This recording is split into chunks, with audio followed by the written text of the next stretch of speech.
Alright guys, this is Vol commentating on a Warhammer Fantasy Battle Report. This is the first time you'll see my High Elves in action, and a bit of background about this game. This is the first game from the tournament Tin Soldiers 2, a tournament in Auckland, and my opponent is a Vampire Counts player. This guy actually challenged me for the tournament, meaning that I had to face him for the first round, assuming I accepted, which I did. I got to take a look at his army list a week or so before the tournament, and same for him looking at mine. So I did a bit of planning and prep for it, but it's a tough list, and he's a very good player. Bit of background is I actually played him in a Warhammer 40,000 tournament about 7 years ago and wiped the floor with him. My Eldar army against this Chaos Space Marines. But that was 7 years ago, and that was a totally different game system. Now we're back, and he's about to play me with his Vampire Counts. He's got 4 units of 20 ghouls effectively, and they can all march move at the start of the game because of before the first turn even because of the Ghoulkin upgrade. And my High Elves are very fragile, no rank and file type stuff, no combat characters except for one puny dude with a white sword. And it's going to be a tough game, so hanging in there. I'm just going to show you through my deployment, get straight stuck into it. I've got a unit of Dragon Princes on the right-hand side with 2 chariots holding up that flank, a repeater bolt thrower and some archers at the back there. 30-inch range on them means they can shoot pretty far. Second repeater bolt thrower in the forest in the middle, white lines in the middle, 2 eagles on either side of the forest. I really wish my dogs would be quiet. Hopefully you guys can see that in the can't hear that too well in the commentary. But on the far left, there's a unit of Dragon Princes and another unit of archers. So, and you can see my spell cards too in the foreground too. I've actually printed out some spell cards to represent the cards in Warhammer. The spells that I took for this game were all of the spells in the Law of Light except for one of them. I think it was Far's Illumination for the Law of Light, and Law of Fire as well for the level 2. You might also want to note that my Battle Standard Bearer has the Radiant Gem of Hoeth, allowing him to be a level 1 mage. I've taken a Law of Light for him as well, giving him the Burning Gaze, and that's important because that's D6 strength 6 hits against undead, and with a flaming attack you can negate the regeneration save that my opponent's Vargolf will have.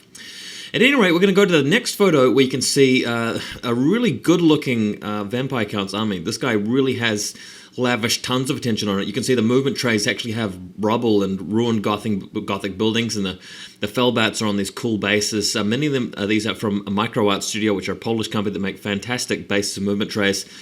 And the guy's a fantastic painter. When we played the 40k tournament 7 years ago, he won the best painted army at the tournament. He's really prepared with that kind of stuff. But as you can see here, this is before the first turn. He's actually marched forward with 4 ghouls units, 1 on the left flank, 1 sort of between the 2 main groups, and 2 in the center, with a Vampire Lord in the middle, a BSB Vampire, a Flying Vampire on foot in the far left, and a Necromancer in the middle there.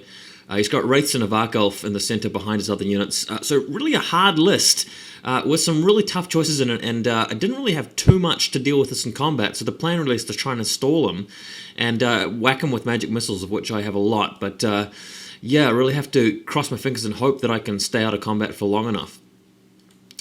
Going to go to, yeah, you can see his deployment here. He's got the dire wolves in the foreground, he's got the ghoul units, he's got the race in the background, the Vargolf and the Fellbats behind the forest. Nothing too special there in terms of placement. So I'm going to go to the next photo where you can see just in better detail how cool this stuff looks. The Vargolf in the right-hand side there, standing on top of that building, just looks fabulous. Everything in this army looks great. So it's a very great-looking game, and I'm very proud to bring you guys the battle report with just such a good look and feel to it.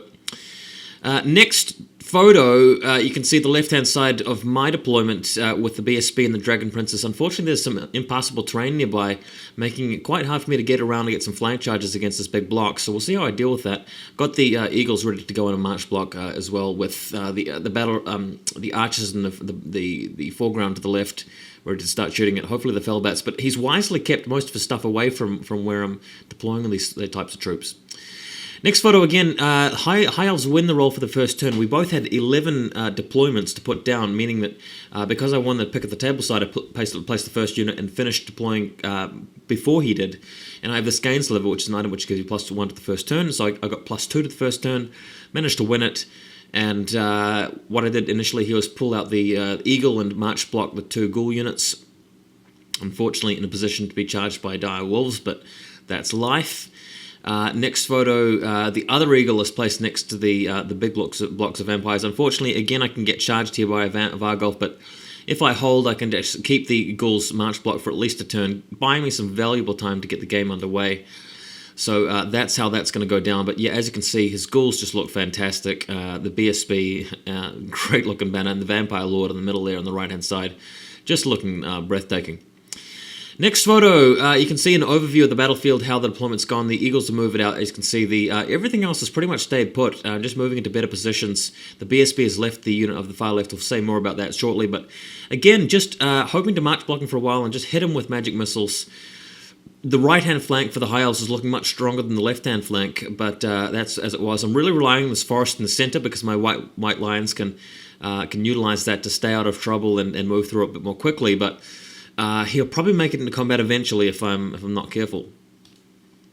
Next photo, you can see the BSB on the at the back there, just ready to get some shots off. It's his turn now, and he's moved in to attack the eagle with the Vargolf. But I must say that the very first thing that I did in my magic phase was shoot a fireball, and I think I failed the roll to cast it, and then I rolled the Burning Gaze on 2 dice and rolled double 1, so that's a miscast straight away, and it resulted in him being allowed to cast a spell, so 5 or 6 in the miscast table. So he immediately cast Curse of Years on my white lines, a devastating spell, and I lost a scroll, in my own turn, the first turn losing a scroll. And then later on, I miscast again on a 2 power dice roll. So just really shockingly bad rolling in the magic phase. My magic phase pretty much accomplished 0 apart from miscasting myself and dropping a scroll. So that was just a terrible first turn, really just whacking myself for, whacking the dice for betraying me like that. But there are 5 more turns to go, and hopefully I'll be able to get something better out of that. But can't believe it. I mean, you roll 2 dice. That's almost the safest thing you can do in the magic phase, apart from rolling a single dice to put a spell out, and just a double 1. What can I say?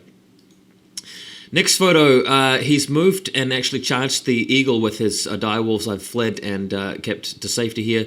That prevents him from being march blocked with most of his stuff now, but I'm not really too worried about his marching over here because I can actually take him with the units I got, I think. He's got 1 vampire in that unit to the right-hand side, but I've got a unit of Dragon Princes and a couple of chariots nearby, so I should be able to deal with it.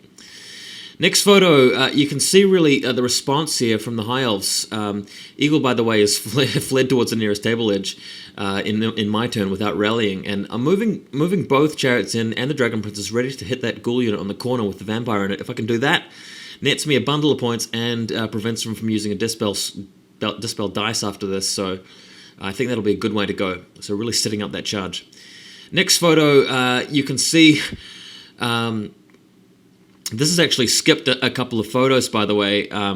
This has gone into his turn, and I think I've already gone through to a follow-up turn. I'm not really sure what other photos I've got. Maybe I didn't really take too many for this period, but he moved back with his Ghouls, and I moved in with 2 other chariots just to try and get some charge range. But he's really just sort of pussyfooting around over the side of the flank and not really allowing me to get anything done, whereas in the middle, action's happening. The Vargolf's moved around, the Racer moved around. So let's take... Let's go to the next photo where you can see what I'm doing here.